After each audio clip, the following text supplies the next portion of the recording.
Friends, we're looking at the Sicha of volume 19, Parshas Tavo, Chai Elul. What's the contribution of Hasidis? Why did God give it? Why was it revealed? Through the Baal Shem Tov, and then 2 generations later through the Alter Rabbi, by the instructions of his teacher, the Maggid of Mezrich, by the instructions of his teacher, the Baal Shem Tov, to take it from the general Hasidis to the Chabad Hasidis. What is the gift of Hasidis in general, and what is the gift of Chabad Hasidis? So Hasidis is often compared to the life of Torah. Life means something that you do with your entire being. And as the Rebbe is going to explain, that's the connection between Chai Elul, the birthday of these two great luminaries, with the Torah portion of the week, Ki Tavo, which means to come in. In Judaism, whenever we speak of coming in, you can't come in halfway. It's like when Torah talks about a mikvah. You got to enter the mikvah, you got to go in completely. If there's one strand of hair outside the mikvah, you didn't come in. What does it mean, Tavo? To enter? To be completely involved. A person can do Judaism on many levels where they're not completely involved and immersed in it. It's not their life. A person can observe Torah and mitzvahs just behaviorally, just out of commitment. It's the right thing to do. You do it. You don't necessarily have a feeling to it. You don't appreciate it. You don't like it. You do it. And that's beautiful. That's a nice level. That's good. That's the starting point. But it's hardly a deep connection. Then there can come a deeper level where a person says, no, now I start to feel it. I'm feeling a love to Torah mitzvahs. Perhaps deeper, a person might feel an intellectual appreciation. They are convinced of the truth of Torah intellectually. Higher and higher, and each one of these levels of relationship to Torah, it becomes more attached to the person. You might say a deeper place within the person is invested. Either I'm just doing it by rote, my hands and feet, or I'm doing it with my emotion, or even my mind tells me this is right. Hasidus speaks of higher levels where a person's involved on the level of ratzon, his willpower. He's really into it. However, there's a place, comes along Hasidus and says that you can do Torah mitzvah where you're completely in it. It's just your life. Because life is the essence. And when you're living, it's completely who you are. And what the difference is that when you do something with your whole life, it becomes your life. You're completely involved. There are no conditional relationships to that observance. You see, the human machine is complicated, just like a computer. If you think a computer is complicated and it's processing and giving information from one part, the hard drive, the soft drive, the application, the software, and if there's a plug missing, if there's a code missing, it doesn't transfer over. Within the human machine, it's far more complicated, as we know today from psychology and certainly from Torah and the Havdil and Kabbalah and Hasidus, that I could do something behaviorally, but if it's coming from emotion, it's deeper. It's coming from the mind, it's deeper. But even if I'm compelled to do something from the mind, it's a process until it trickles down. And the common denominator of all of these type of behaviors, I'm doing something with one part of my soul or another. It's not the total me. And when I'm drawn to do something, I have to process it. I have to go through it and figure out, why should I do it? Do I like it? Am I going to act on it? Will I do it consistently? Will I do it with excitement? Because different parts of the human machine, of the soul, pull in different directions. Comes along when something touches me in my life, it bypasses the whole system. The analogy for this would be, if God forbid a person's life is in danger, suddenly they can do things that's impossible. Like, for example, if there's a fire, God forbid, my life is in danger, I can leap out of a 4-story building. You ask me any other day, can I do it? It's impossible. Intellectually, my mind will say no. I certainly aren't drawn there emotionally. Practically every part of my person is questioning that decision. On a regular day, if you tell me to jump out of a 4-story building, it's not going to happen. There's too many things in the way. Suddenly, in a moment's notice, my life, my very existence is at stake. I don't have to go through the process. My soul, my life force, overrides the whole system. It's an override button. It's a reset button. My whole soul is flooded by what? By the essence, because the essence is the essence of everything. And suddenly I put on, the override switch, and in a second, my mind, my heart, my body, they all follow suit. And I'm out the 4-story window, and please God, I'm okay. And you turn around and say, how'd you do it? I have no clue. But at that moment, I knew I'm going to do it. I knew I could do it. That's an example of when you're involved with something with your life, It permeates your whole being, because all the other considerations go to the wayside. When you're involved with something with less than your life, there's considerations. How convinced are you intellectually? How drawn are you emotionally? The animal soul, the Yetzer Hara, the other distractions in life can pull us in different ways. Comes along Hasidus, or certainly if I'm only involved on a practical level, comes along Hasidus and says, I want you to be involved. Hasidus helps us to reveal the fact that this is our soul. Torah is our life. And therefore, proverbially, you jump from the window. Proverbially, the whole system, mind, heart, body, they all go along with it. You're living it. You're not doing it. You're not even feeling it. You're not understanding it. You're living it. And that's your whole person. As per the example of leaping from the fourth-story window, it overrides the whole system. It's Kabbalic. It's unbelievable. I'm in. I'm in the service of Hashem.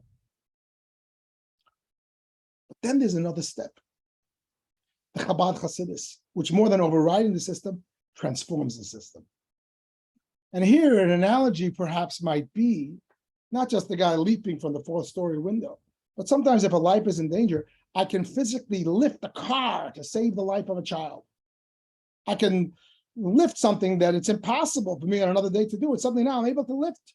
If I can lift 20 pounds, I can lift 100 pounds.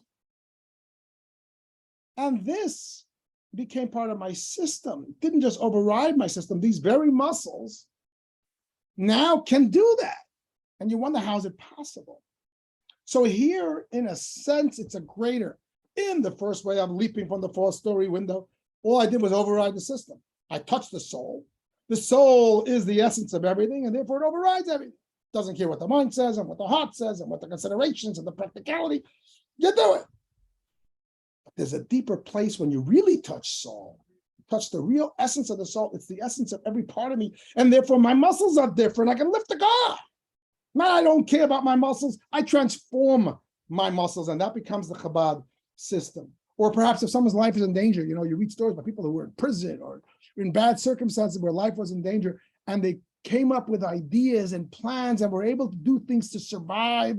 You hear stories of survivors where their mind is working on overtime. It's like they got 50 brains working, and their heart and their abilities, their creativity.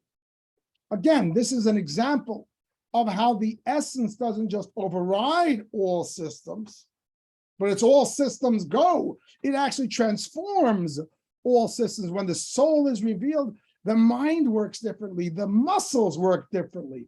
And this latter analogies, they become analogous of the way Chabad Hasidism, the Alter Rebbe, as instructed by the Baal Shem Tov and his student, brought Hasidus even deeper. Whereas a general Hasidus reveals the faith within a Jew, reveals that Judaism is my soul, and therefore I'm all in. I'm all in spite of myself. I may not accept it intellectually. I may not like it emotionally. It may be uncomfortable, but I'm all in spite of myself, because my soul buys in. Chabad comes and says, I'm all in with myself. It transforms the details of the person because it touched such a deep place in the essence, where the essence manifests in all the details. I can actually lift the car with my muscles. My mind and heart think differently. Because I have revealed the essence in the case of an emergent situation, which is an analogy when we feel soul, similarly as a Jew, through Hasidus and through Hasidus Chabad, I'm not only all in, but that all inness has permeated me and settled within my personality. I love it within the details of my being and not just with my essence as a big picture. And this, says the Rebbe, is the connection of Chai Elul and the two dimensions of Chai Elul, the Baal Shem Tov and the Alter Rebbe, with the Torah portion and the two dimensions of the portion. A, the portion says when you'll come to the land, and B, when you will settle it. And we know whenever it says in the Torah the word come, it means not just to come, but to settle it. We derive it from today's portion. Now, the first step of Hasidus, the first message of Chai Elul, the Baal Shem Tov sort of level, that you need to enter Judaism like you enter a mikvah. You got to be completely in. Recognize this is your life. Then Chabad is, and now I want you to settle it. Let it become part of your mind and heart. This soul truth that you know in your life now transforms the way you think and the way you feel, the way you behave. And I think the net of this will be,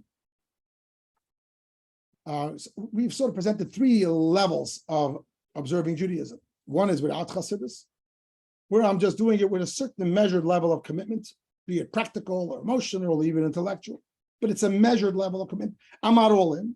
Or the Hasidic level of commitment where I'm all in because I realize this is my life and I press the override button and everything else doesn't really matter. I'm in, I'm committed. Or the Chabad way, where I've accessed the essence of the soul to the point where it transforms the way I think and all my systems are transformed, not overridden by my soul's essence, but actually elevated and transformed and refined by my soul's essence. Three ways that Judaism can be observed. And you might say, and the Sicha, I believe, is alluding to this, that this is three levels of commitment also in terms of the quantity, if you will, of my commitment. That one level is, I'm just going to do the mitzvah, but not necessarily I'm going to do it in the most beautiful way. The second level is, no, this is my life. I'm going to do it with everything I got. But what about when I'm not doing a mitzvah? What about when I'm just eating lunch? Am I Jewish then too, or that's something separate? If I'm permeated with the Chabad level, that the soul has permeated the details, there's no detail that's excluded. And therefore, even when I'm eating lunch, the language of King Solomon, you feel God in all of your ways. And in the macro, in terms of the world, the reason why Hasidus is the introduction to Mashiach, because that too, the same way we have these three, there's many more, but I'm just generalizing the three relationships of a Jew to Torah. We have the relationship of Hashem to the world. That normally, before Mashiach, we feel that Hashem is the boss of the world. He creates the world, but he's outside of the world. Mashiach is a time when the world will be revealed that Hashem is the essence of the world, the life of the world. And within that, to such an extent, where not only Hashem is the everything of the world, and therefore the world better conform, but actually Hashem is the life of every detail of the world. And therefore, every part of nature reflects godliness. You see the difference? When, before Mashiach comes, Hashem is, so to speak, outside the world, at least to our revealed eyes. In essence, it's not true. But we feel we're living in a world. We don't feel we're living in Hashem. But we understand from common sense that there's got to be a creator who's energizing it, but he's sort of pushing it. When Mashiach comes, we feel Hashem in the world. This is his world. It's like he's the soul and the world is his body. And therefore the world conforms. The world behaves. The world understands it has a soul, namely Hashem. But you still can't say fully, Ein Od Milvado, there's nothing besides Hashem. There's still all the details of the world that represent worldliness, but Hashem is the life force in them. Then ultimately what Hasidus helps and reveals, the Rebbe calls the Primis Atik, the essence of Hashem, to the extent that every detail of nature reflects the truth that all it is Hashem. The best example is that it says famously that when Mashiach comes, it will be impossible to violate Torah. Not because it says so in a book, and not even because we'll be overwhelmed with the greatness of Hashem, but nature itself will say it. The example is that if I want to pick a fig on Shabbos, the fig will not be pickable. The same way I can't put my hand in a fire. I don't need to read in a book that I shouldn't put my hand in a fire. Your hand doesn't go in a fire. It's just not possible to do that if you're sane. Similarly, when Mashiach comes, how can I pick a fig? The fig will sort of say, what do you mean? It's Hashem's world. It's Shabbos. It'll be like hurting yourself by hurting the world. It just won't fit. And that represents that world and God become permeated in one, and not just in a general way that godliness overrides the world, but the contribution of Chabad, that godliness transformed the world in all of its details.